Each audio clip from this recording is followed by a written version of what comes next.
Selamat pagi Bapak Ibu dan saudara-saudaraku. Salam sejahtera bagi kita sekalian. Harapan dan doa saya pagi hari ini kita semua sudah bangun dengan sehat, penuh sukacita dan selalu bersemangat dalam anugerah Tuhan kita Yesus Kristus. Senang sekali saya menjumpai Bapak Ibu dan semua saudara sekalian pada pagi ini. Sebelum melanjutkan aktivitas kita di hari ini, mari bersama-sama kita mengingat Tuhan, merenungkan firman-Nya, semoga menjadi panduan bagi kita sekalian untuk hari ini.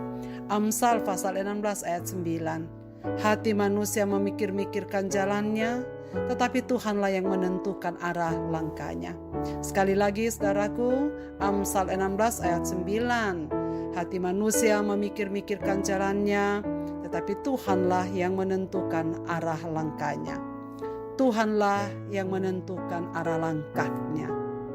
Saudara-saudaraku, pernahkah kita mengalami sesuatu yang tidak terduga?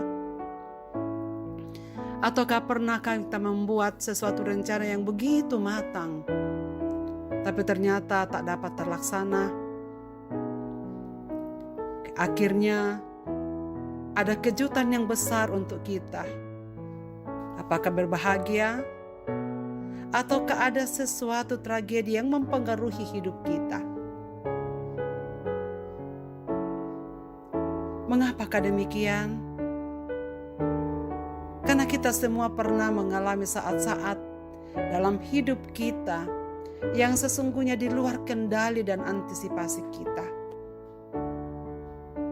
Ada banyak hal yang tak terduga dalam hidup kita terjadi. Kita telah merencanakan, membayangkan bagaimana jalan hidup kita dengan rancangan kita, tapi tak dapat terlaksana. Kita mungkin berencana untuk pendidikan masa depan pribadi, anak-anak, atau siapapun, atau rencana-rencana baik yang telah kita susun dengan rapi.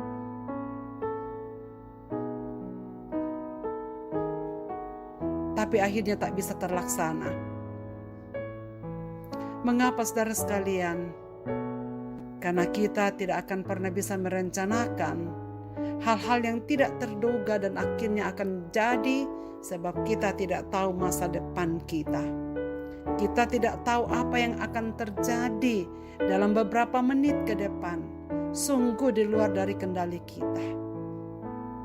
Kita belajar dalam Alkitab bahwa Allah yang Maha Mengetahui, yang berarti Dia mengetahui segala sesuatu yang akan terjadi dimanapun di dunia ini, apapun yang akan terjadi untuk masa depan kita. Dia memiliki pengetahuan yang lengkap tentang setiap peristiwa dan tindakan yang terjadi. Lebih dari itu, Dia yang berdaulat, Dia yang memiliki kendali atas segala sesuatu yang terjadi di dunia ini. Artinya, meskipun kita membuat rencana yang begitu matang dalam hidup kita sendiri, tetap Tuhanlah yang pada akhirnya mengerahkan langkah-langkah kita. Terkadang banyak jalan yang terbuka di hadapan kita. Banyak pertanyaan dan pertimbangan yang mungkin kita miliki. Tetapi apa yang firman Allah katakan? Firman Allah berkata bahwa sekalipun ada banyak pertanyaan, Dia sudah tahu semua jawabannya. Dia sudah merencanakannya, Dia sudah merancangkannya dengan begitu api. Ada 5 ayat senada dalam kitab Amsal. Salah satunya kita baca pagi ini. Bahwa meskipun manusia memiliki berbagai rancangan dan pemikiran yang seakan-akan benar di matanya, tapi pada akhirnya kehendak Tuhanlah yang akan terlaksana. Allah lah yang akan menuntun langkah hidup kita dan menguji hati kita. Itulah sebabnya dengan iman Yeremia dalam pasal 10 ayat 23 mengatakan, "Aku tahu ya Tuhan, bahwa manusia tidak berkuasa untuk menentukan jalannya, dan orang yang berjalan tidak berkuasa untuk menetapkan langkahnya." Sebenarnya apakah tujuan dari ayat ini bagi pembacanya? Supaya kita merendahkan diri di hadapan Tuhan, menyerahkan segala urusan kita, sebagaimana ayat yang telah kita renungkan pagi kemarin. Ayat 3, serahkanlah urusanmu kepada Tuhan, maka terlaksanalah segala rencanamu. Hal ini tak akan mungkin bisa dilakukan oleh orang yang sombong, orang yang selalu merasa diri serba bisa melakukan urusan-urusannya. Dan hanya orang yang sadar diri bahwa ia bukan yang memegang kendali atas hidupnya lah yang akan bisa menyerahkan semua urusan-urusannya kepada Tuhan. Itulah sebabnya penulis Amsal mengingatkan kita bahwa kita hanya mampu membuat rencana, kita hanya bisa merancangkan, tetapi Tuhanlah yang menentukan arah langkahnya. Sebab Tuhan tahu yang terbaik buat umat-umat yang dikasihinya. Karena itu dengan tegas juga Yakobus menyatakan dalam kitab Yakobus pasal 4 ayat 14 ayat 15, sebenarnya kamu harus berkata, jika Tuhan menghendakinya, kami akan hidup dan berbuat ini dan itu.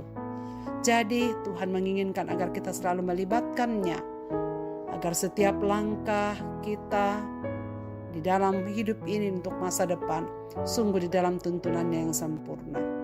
Berbahagialah orang yang selalu melibatkan Tuhan dalam hidupnya. Sebab firman Tuhan berkata dalam 1 Korintus, apa yang tidak pernah dilihat oleh mata dan tidak pernah didengar oleh telinga dan yang tidak pernah tertimbul dalam hati manusia, semua disediakan oleh Allah untuk mereka yang mengasihi Dia. Jadi saudara-saudaraku, kurang apa lagi? Tuhan hanya meminta kita untuk selalu melibatkan Dia dalam hidup ini. Tuhan hanya ingin kita sandari. Tuhan hanya ingin kita serahkan semuanya, mengandalkan Dia. Dan setelah itu Ia akan berkarya sempurna dalam hidup kita. Karena itu Tuhan, mari merendahkan diri saudara-saudaraku. Janganlah meninggikan diri. Tetaplah rendah hati, supaya kita menyaksikan pekerjaan Tuhan yang jelas dalam hidup kita. Mari kita berdoa. Bapa, pada pagi ini kami tunduk di hadapan-Mu, mengakui kepapaan kami, mengakui kelemahan kami. Sebab sesungguhnya kami tak bisa menentukan dan memegang kendali atas hidup kami. Tuhan, terima kasih. Engkau mengingatkan kami pagi ini supaya kami belajar bersandar sepenuhnya kepada-Mu. Belajar menyerahkan diri sepenuhnya dalam tangan-Mu. Sebab kadang-kadang apa yang kami pertimbangkan, apa yang kami rencanakan bukanlah yang terbaik. Dan kami bersyukur sebagai anak-anak-Mu karena pada akhirnya keputusan Tuhanlah yang akan terjadi dalam hidup ini. Karena pada akhirnya Tuhanlah yang akan mengarahkan langkah-langkah kami. Oh Tuhan, ingatkanlah kami akan firman-Mu ini. Dan ampunilah kami. Karena kadang kami berjalan sendiri. Kadang kami berjalan dengan pertimbangan-pertimbangan kami tanpa melibatkan Tuhan, tanpa bertanya kepada Tuhan. Dan hari ini Tuhan, kami ingin belajar terus-menerus menyerahkan hidup dalam tangan-Mu, menyerahkan urusan dan rencana-rencana kami ke depan, agar yang terjadi adalah kehendak-Mu. Sebab kami percaya Tuhan selalu merancangkan yang terbaik. Bahkan apa yang tidak pernah terlihat dalam mata kami, terlintas dalam pikiran kami, terbersit di hati kami, itulah yang Engkau sediakan bagi kami, umat-umat yang Engkau kasihi. Karena itu Tuhan, terima kasih banyak untuk firman-Mu. Kami bersyukur kami tidak akan pernah sendiri menjalani hidup ini. Asal saja kami selalu bergantung, berserah, dan berharap kepada-Mu. Terimalah kehidupan kami ini Tuhan, kami sungguh taruhkan dalam tangan-Mu. Biarlah kami sepanjang hari ini dituntun oleh Tuhan dalam segala situasi hidup kami. Di dalam Yesus Kristus Tuhan kami berdoa. Amin. Selamat beraktivitas Bapak, Ibu, dan saudara-saudaraku. Tuhan Yesus memberkati kita sekalian dengan firman ini. Amin.